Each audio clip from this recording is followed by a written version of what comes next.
观众朋友大家好，我是向日葵，分享曙光2礼拜的社会事件簿。来，小奥事件部这星期要讨论一个跟大家切身相关的主题，看一下我们这个礼拜要讨论的是什么呢？我们这礼拜要讨论的是霸凌。调查3819位儿童，你有被霸凌过吗？26%说有，74%说没有。来，马上调查一下，曾经有被霸凌过的，请举手。1、2、3、4、5、6、7、8、9、10，你看，不但符合我们看到这个调查，然后还比这个调查的比例再高一点。就是他跟我就是我一些很好的朋友，但是他就是言语上就是有点人身攻击。他说你怎么那么笨，这么呆啊，然后这么胖，然后说你头发剪成这样能看吗之类的。来，刚才这些话哈，这么笨，这么呆，这么胖，觉得是霸凌的举手。阿哲，为什么不是霸凌？其实被说过很多次，但我觉得没关系啊，没有关系。你觉得不是霸凌？嗯。来，当到同學稱係阿哲佢講，檢取到係霸凌，所以根本我解答乜嘅係霸凌，同乜嘅衝突嘅語言模式行為算係霸凌，為咗小解都是現場嘅貼片裏邊，係莊先生基金會周仲學周主任，主任您好。各位大家好。謝謝主任來到現場。那待會有很多專業的問題，小我們好奇的地方要請教主任。那現在哈，我們先來看一下，其實在一個霸凌事件當中，有很多不同的角色。到底第2就哪啲角色？從下來看，2禮拜嘅社會大議題。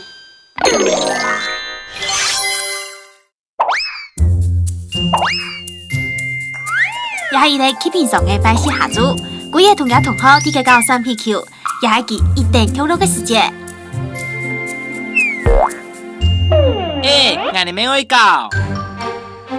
都會反應同好，要求嘅有講有準。故作嘅同學都唔好講同佢教，唔過嗰嘢就會有法度當喺度夾球嘅，未到圖嘅當唔放棄。阿貴，唔係咩冇事事呐，球攏本弄粗誒。錯，喊粗哦，我沒屁袋哦。一球按粗，唔能行愛哦。哼，我能揾隻球來教好誒。懂好教呢。嗰嘢條那線都會都唔掉嘅，嘅有其他朋友呢。實條龜等我遊戲。有冇啱冇了呢？我自家嚟教誒。佢嘢行才過，要年來聽書嘅麼？夢兒係同佢嘢聽書，結quyền靠自家扛起來。你哋做乜嘅？我係同先生講。乜嘢個藝體嘅欺負伊，唔有嘅壓成鬼。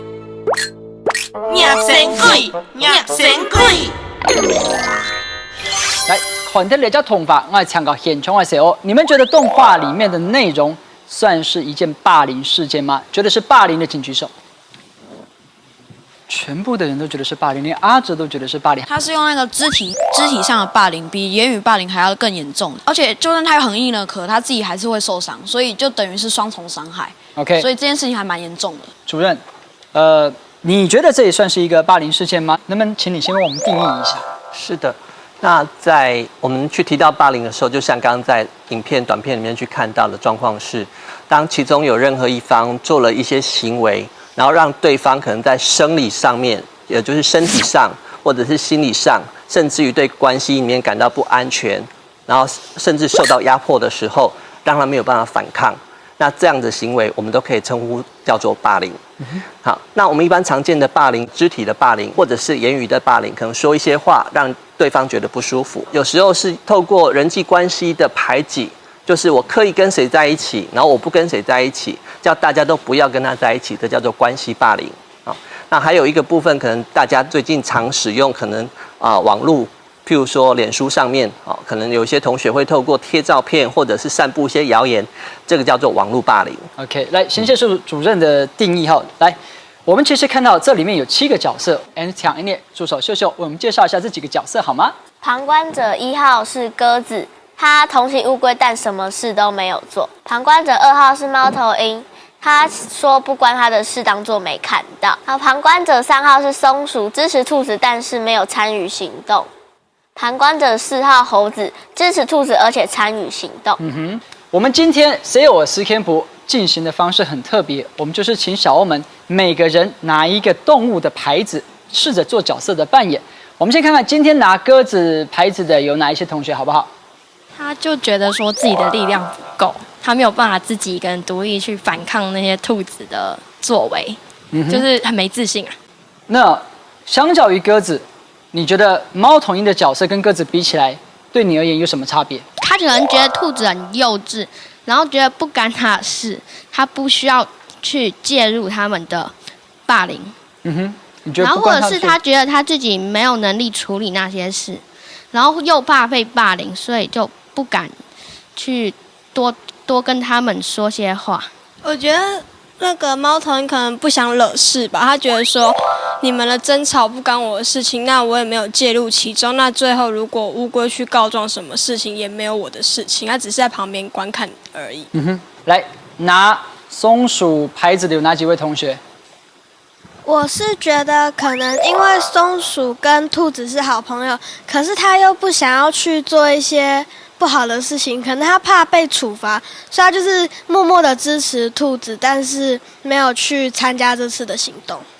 你刚才讲被处罚是被谁处罚？老师或是爸妈。被家长处罚。对。来，谁拿到猴子的牌子？我觉得在一方面，他可能是很讲义气的那个动物，做坏事也在讲义气。对啊，因为他说，反正我跟兔子是好朋友，我也跟他一起来踹吧。然后另一方面，我觉得他也是很讨厌乌龟。然后他说，我不敢开头，既然有人开头的话，我也一起去那个霸凌他。就是我觉得猴子的虚荣心应该很强。虚荣心。对，就是他觉得哪边势力比较大，他就往哪边站。然后像兔子可能势力比较大，就可以有本事去欺负别人，然后像乌龟就只能在那边被欺负。所以猴子就会选边站那一种。现场27位小欧们，请问一下，你有在霸凌事件当中扮演过旁观者角色，不管是1到4号哪一种的，请举手。我应该扮演的是松鼠吧，可能就对他也有点就是被霸凌者你也讨厌，也有点讨厌，所以你有一点看好戏。有点。之前有遇过这种事情，然后我觉得，因为被霸凌的那个人，我自己也是有一点讨厌他，所以就像是刚才前几位同学说的，就是我会私底下就是稍微有言语霸凌那样子，可是不会去正面攻击他，就是叫别人说他怎么样啊，就是不要让别人靠近他。因为我们班基本上都会支持我的行动，所以让我比较就是敢去做这种事情。OK， 那我问一个更直接的，有没有人当过猴子，参与行动？你虽然不是霸凌的发起者，但你在当下也跟着兔子。我之前有当过猴子。你说？就是因为我也怕那个女生会一起排挤我，所以就一起加入她。你可以稍微叙述一下是一件什么样的霸凌行为吗？就是你要我帮你打马赛克吗？OK。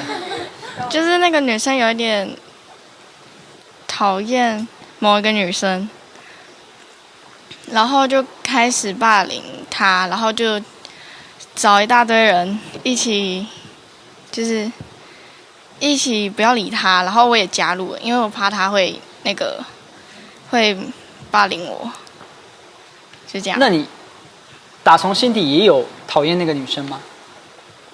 没有。你单纯是怕被霸凌者排挤，然后被他欺负，所以你就跟着霸凌他。对。所以你得到你想要的结果了吗？确实那个霸凌者跟你成为好朋友了吗？没有。也没有。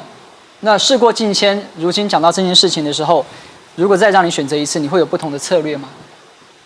你会怎么做？我会去找师爸。你有后悔过吗？你有后悔过哈？我们给这个同学一点鼓励好不好？他很诚实。来，我们讲很多，其实目前为止都是旁观者。究竟旁观者在霸凌事件当中扮演什么角色？它有多重要？是，我想当我们去看到旁观者的时候，旁观者其实对于霸凌事件的发生来讲的话，它会带来的是一个助长，或者是这件事情有机会到此为止，一个很关键性的人物。虽然旁观者在旁边说，我也没有动手，我可能也没有说什么，我只是看到，或者是只是走过去，所以我知道了。但是其实对于尤其是受到霸凌的人来讲的话，在他的眼里面，他通常不是只有看到对他霸凌的人，也就是施暴者，他通常其实更多的关注是在看从旁边经过的旁观者。他就觉得你走过去，你怎么都没有说话，你也知道事情发生了，但是你都没有行动。当你看到我被欺负的时候，你怎么都没有替我说话。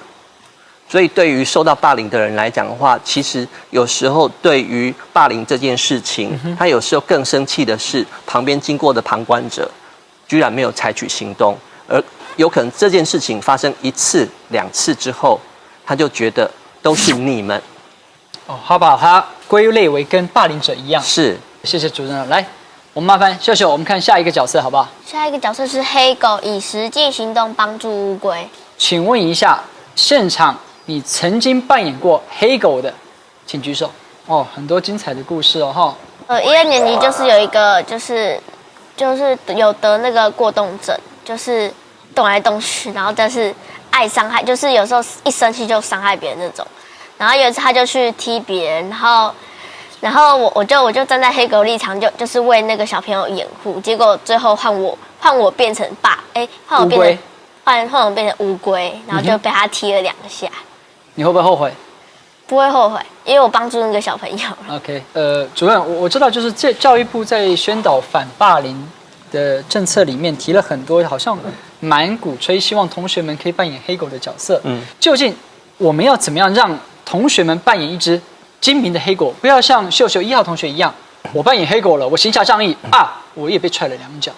那这样子谁还敢扮演黑狗？是，我想这个对于要扮演黑狗的人来讲，真的是需要一些勇气哈。有时候同学会担心说，其他人会不会觉得我是个要北亚，觉得我是个告密者？那在这边，其实我很直接跟同学们说，告密跟告知这件事情其实是可以不一样的。也就是如果告密的话，意思是说这件事情只能当秘密来讲，而且这件事情值得被保密。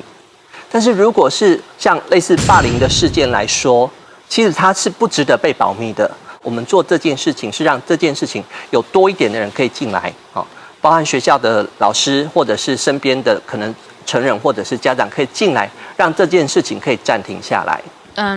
4年级的时候，我们班上有一个他跟其他人的想法不一样，然后就是常常说话就是说的怪怪的，然后大家就是常常认为说他很奇怪，然后不想跟他说话。然后有一天，我们班上有一个就是很容易生气的人，就是跟那个说话奇怪的那个同学有冲突，然后所以他们2个就吵起架来，差点打起来。我心里就想说，就是没有人应该就是出生就是活该被霸凌的，他想要变成怎么样的人，并不是他能决定的。所以那个时候我就站出来，就是帮他说话。然后后来老师听到就是我们几个的谈话后，就站了，就是也出来处理这件事。有时候在面对这件事情的时候，是我除了直接说之外，我有没有其他的方法？例如说书信或者是现在有网络，同时你也告诉老师说，老师，其实我现在在告诉你的时候，我心里面很紧张，我需要老师能够对我保密，让我可以得到保护。去告诉老师你的感受，老师才会知道说，原来对于你来讲，这件事情除了需要有勇气之外，老师的协助也非常重要，或者是家长的协助也很重要。谢谢主任。上半場嘅討論先前睇到呢一篇，我看到咧香港人嘅用冇強用旁觀者嘅角色，落半霸凌嘅，當咗門體核心，霸凌平人嘅是該條圖案，用班看台講過這人要貼片來片或來到現場。這一下茶，我一下腰，腳腳真係喐。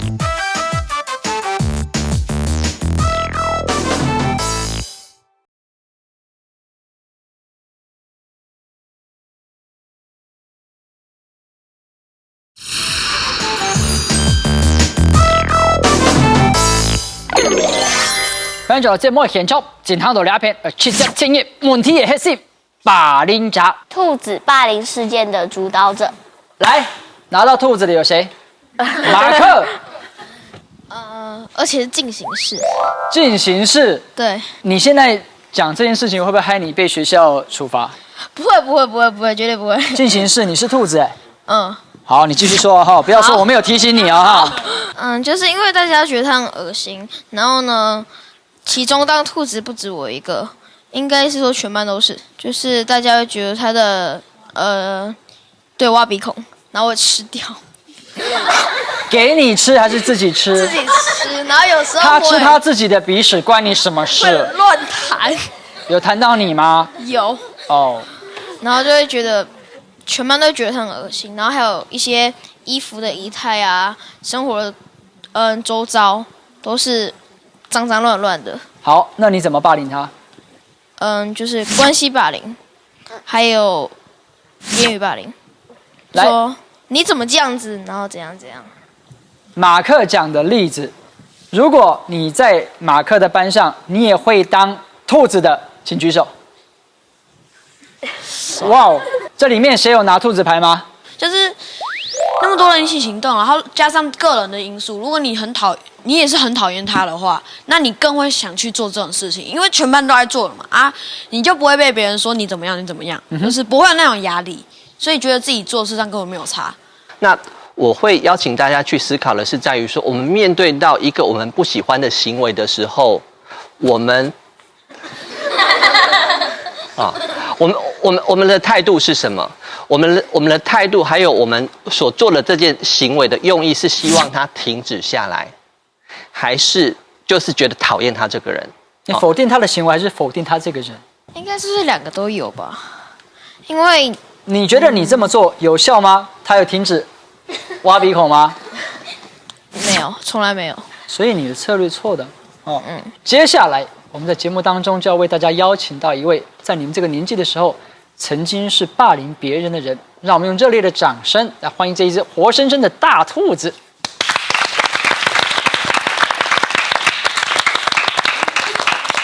來，嗨，各位同學大家好，我是小兵哥哥，是不相信對不對？真正夠兇狠的兔子，來先分享一下當年的案例。好了，其實呢也不能夠算是兇狠，因為呢我動用的呢大概只是言語上的比較嚴重一點的言語霸凌，然後呢中度的肢體霸凌，然後還有輕度的關係霸凌。因為呢是這樣子，我在國中的時候，我們班上有個同學他坐我前面，家裡面依稀就是收入主要來源是靠撿破爛為生的，當然可能來上學的時候身體上的氣味不會很好吧，對不對？然後呢衣服呢應該也沒有很乾淨吧，對不對？所以呢我就經常想一些方法來整他。我印象最深刻的一件事情是，我真的覺得這件事太過分了。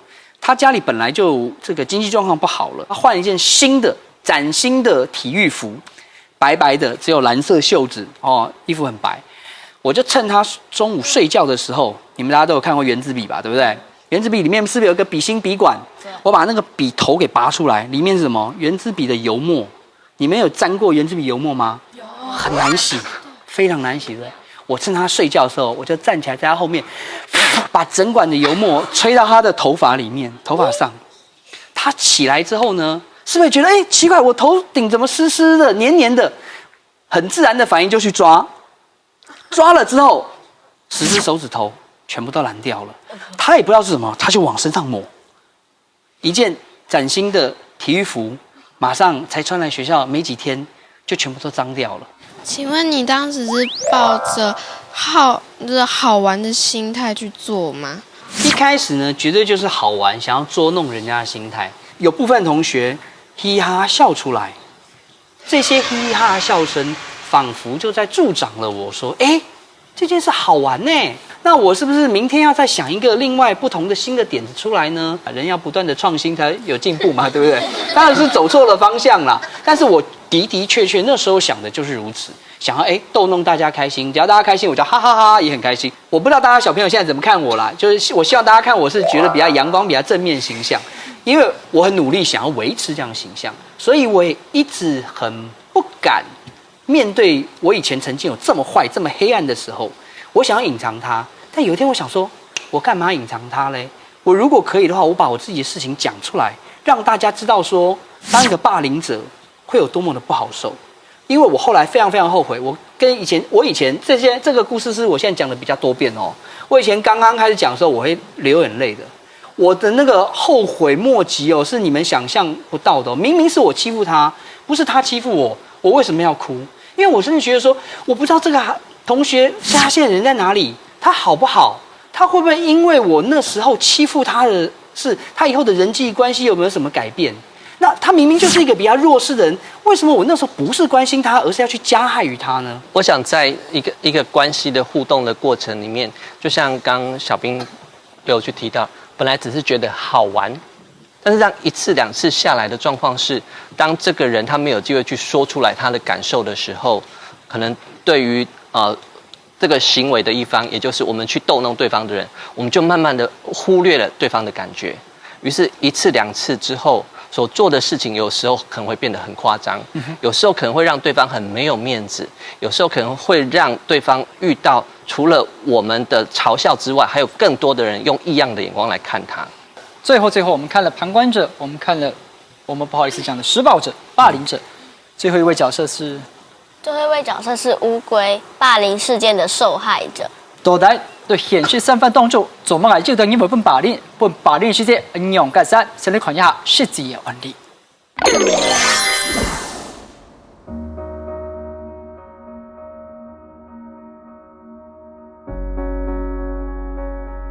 然后他们就是在网络上就是开了一个群组，他们就找了很多人，就是觉得说我不适合当上这个工作的人，然后在里面讲一些不好听的话。除了在网络上以外，然后就是在学校的那个日常生活的时候会捉弄，然后有时候可能就会把垃圾放我书包里，还去翻我的那个日记，然后去那个偷看，然后他们就会跟全班说大家的宣传。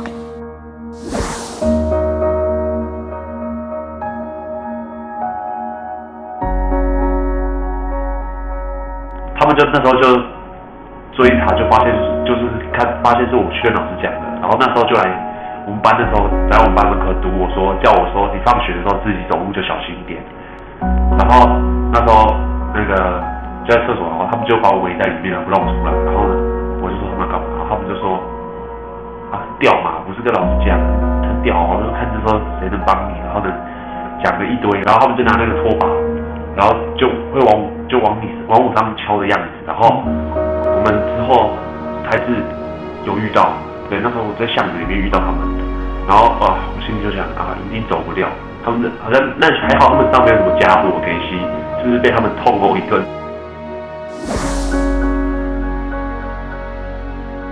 其实讲真的我说不害怕是骗人的，当下一定很怕，但是反正我当下的想法就是我先顺着他们到底要干嘛就干嘛，好不好？那我就当下就是真的很希望就是一个老师或一个什么人走起来，这样至少就可以大家可以安全的脱身。对，他们会觉得这件事情是很可耻，就觉得你为什么会被人家霸凌，觉得说会被霸凌一定是很烂，或者是某一些方面是比别人弱，或者是之类的，然后就没有很大的信心，就是对自己的事情。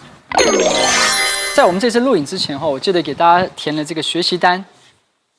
两位是不是双胞胎姐妹曾经在学习单上写过你们对于霸凌者很恨，然后会想要报复？国小1年级的时候，我们因为有一些皮肤病，然后可能会抹一些药，然后药有味道，然后所以同学就会觉得我们很恶心那样之类，很臭，直接讲出来。然后到什么程度？你恨他恨到什么程度？就他对我怎么样，我也要对他怎么样。你当下最实际、最可怕的想法到什么？你想过什么事情？大概就是像是把他的眼珠挖出来之类。你们有听到他说什么吗？把眼珠挖出来。是你几岁的时候的想法？就是到现在还是有啦。今天你有机会在大家的面前说出来，我觉得这是好事，因为我们面对到一个不适当的、不公平的对待的时候，我们的心情、我们的愤怒，我们甚至于心里面有很多的怨恨，是可以被理解的。我想最难得的是在你的世界里面，不是只是觉得说我想这么做就这么做，你也在想，除了我这么做之外，还有没有其他的方法？主任，我们在调查里面有做过被霸凌者日后变成霸凌者的这个机会有多大吗？是类似这样子的状况，是几率是有部分的比例的。有些同学甚至会觉得这个世界是无望的，我是没有价值的，我是没有人爱的啊。有时候甚至会选择以自我伤害的方式哦，甚至于结束自己的生命。那另外一个方式是属于一个反击型的霸凌，就是我心里面那么多的生气跟愤恨，如果我有开始，我有力气了，我有力量了，甚至可以找到一些武器，我希望我可以做一些事情，为我自己出一口气。主任，您刚刚讲了很多同学们如果遭遇到霸凌的话，应该如何处理？我现在当了爸爸，其实我也很担心我的孩子如果以后长大了被霸凌怎么办？是我想很谢谢小兵问我这个问题啊，很多的家长真的很关心是孩子在学校发生了什么样的状况。那如果孩子真的跟家长说我在学校发生了什么事情，我请家长先做的一件事情是，你可以让我知道吗？发生了什么事情？你的感觉是怎么样？因为有时候发生的这些事情里面，孩子的感觉没有机会说出来，他只是在害怕而已。那我们进一步会问说，发生这件事情来说的话，你希望我怎么样帮忙你？我可以为你做什么？那第三个部分是让孩子知道，对于事情的处理，父母亲永远是站在孩子的这一边的，没有人应该被暴力对待，没有人应该是被霸凌的。是我们试着去找到一些方法，让这些事情可以得到处理。今天非常谢谢周主任专业的见解，然后我要特别点名3号马克同学，还有24号同学跟小兵哥哥，你们身为兔子，却还敢勇敢的站出来，我们各位小欧们给他们一点掌声好不好？今日嘅節目也非常感謝大家嘅收看，最尾請教各位同學對霸凌事件當中，你扮演嘅係哪一角色？以上是2禮拜節目內容，非常感謝大家嘅收看，下週禮拜六下午7點半，記得準時收聽。4天鋪，拜拜。看到毛毛蟲尖叫，有人因此而數落你、糾正你，或是請你不要這麼做的嗎？然後說哦，男生應不要一直尖叫，好不好？國小5年級的時候開始做這樣女性的打扮啦。在性別氣質這件事情上，從眾是一個唯一的選擇嗎？